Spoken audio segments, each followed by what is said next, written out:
And we're starting today with this announcement from President Biden. He's now increased the number of refugees who can enter the U.S. through September to more than 62,000. That comes after allies blasted his earlier abandonment of that goal. Last month, the president issued an order retaining former President Trump's limit of 15,000 refugees. This is happening amid a rise at the southern border crossings into the U.S. Preliminary government data shows nearly 6,000 undocumented immigrants were apprehended daily in April. So here with us to talk about all of this is Jenny Yang. She is a senior vice president of policy and advocacy at World Relief, a global Christian humanitarian organization. She's also the co-author of Welcoming the Stranger, Justice, Compassion, and the Truth in the Immigration Debate. We also have Bloomberg's Jordan Fabian, who's been reporting on this story extensively for us. He's joining us from Washington, D.C. So, Jordan, let's start with you on this. I mean, this is another reversal from President Biden on his stance with refugees. I mean, what led to this latest decision that we heard from him? Well, the primary factor, Jen, was an outcry from allies who were furious that he backtracked on his previous pledge to increase the refugee cap this year. This happened last month when the White House announced that Biden would keep President Trump's historically low cap. He heard it from Democratic lawmakers, immigrant rights activists, et cetera. And the White House decided to change course. And over the past few weeks, they've been talking to refugee organizations and others to try and roll out this new announcement that they are going to, in fact, lift the refugee cap for this year, as President Biden said he would do.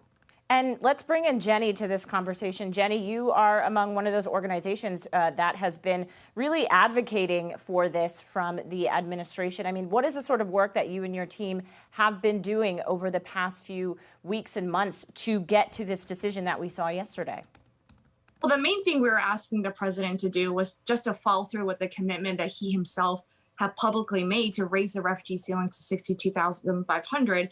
We were merely keeping him accountable, and we were working with them to understand that he could both help those coming to our border as well as resettle refugees, especially those who really have nowhere else to go. And so we're really heartened that he made this decision yesterday, because we know it's going to literally save the lives of millions of refugees around the world who really have nowhere else to go. And I know you tweeted out that you and your team had been working with a number of lawmakers, including Senator Dick Durbin, right? I mean, what was that? What was the message that you were delivering to them? Well, it was really heartening to see that so many lawmakers were having a public outcry for the fact that the president was walking back on this commitment. And so many of these individuals have met refugees themselves. They know the contributions refugees make to local communities.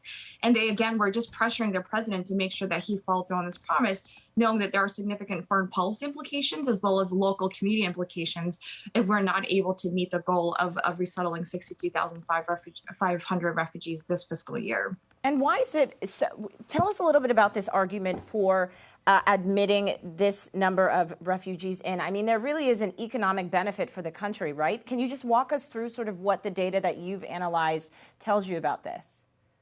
Yeah, so 62,500 is a down payment on the eventual goal of having a ceiling of 125,000 refugees for next fiscal year, which is a promise that President Biden made on the campaign trail. And the reason why he wanted to set such a high aspirational goal is because we are currently facing the world's worst refugee crisis with over 20 million refugees around the world. And so for us to resettle 125,000 for next year, we need to start rebuilding the program now to make sure that individuals can actually come in through their program currently. And so what we know about refugees when they come into the United States is that they are vital members of our community. In fact, at World Relief, we work with many employers that want more refugees to come in because they know that refugees are some of their best employees. And so the New American Economy actually did a study in which they found that of all immigrants, refugees are actually the most entrepreneurial.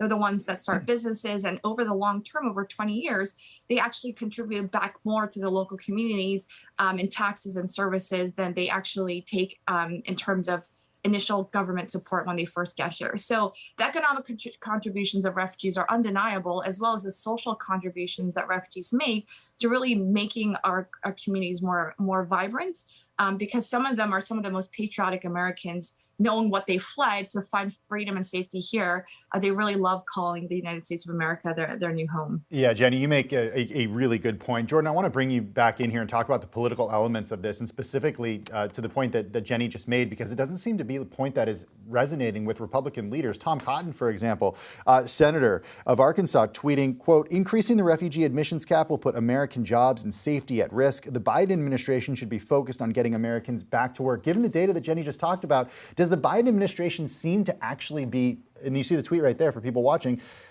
does the Biden administration seem to be making the economic case here?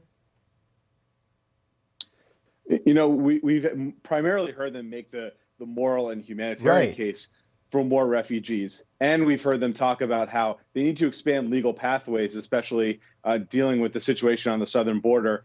They say that this could be another way to bring people fleeing violence and conflict in Central America. We haven't heard them make that economic argument as much. And what's interesting, you pointed out Tom Cotton's tweet there. The Republican Party about 10 or 15 years ago would be making similar kinds of arguments for expanding legal pathways to immigrate here. But in the Trump era, that was somebody who obviously wanted to cut both legal and illegal immigration. He argued that immigrants hurt the country. And most of the lawmakers in the Republican Party have really taken up that mantle. And so you see a more restrictionist party toward immigration. And I don't really see it going back to what it was anytime soon. Yeah, Jenny, to Jordan's point there, I'm really interested in your take on this, because you work for an organization, World Relief, that is an advocacy organization that has close ties with evangelicals. It's an evangelical organization.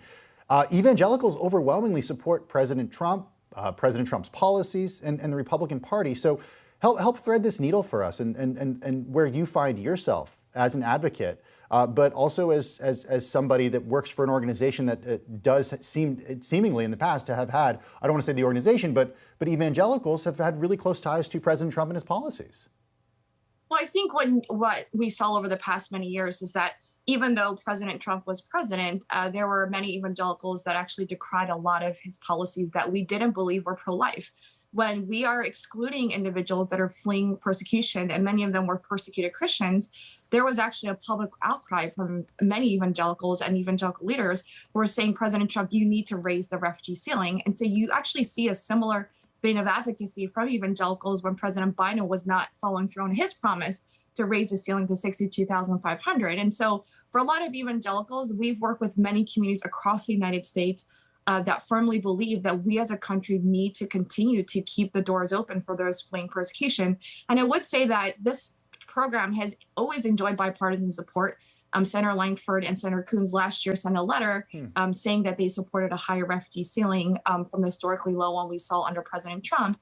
And we see this continued bipartisan support of the program over many, many years. And in fact, it passed unanimously in the Senate, the Refugee Act of 1980, which actually established the program. I would also say that this is a very strong public-private partnership in which we at World Relief have to marshal private resources like ours and housing to ensure that refugees have the support they need when they get here. Jenny Yang, Senior Vice President of Policy and Advocacy at World Relief. Also, Bloomberg's Jordan Fabian, a big thank you to both of you for taking the time. I really appreciate it this morning. Now, we don't want to bury the lead on the rest of the morning's top news, so here are some stories we do not want you to miss.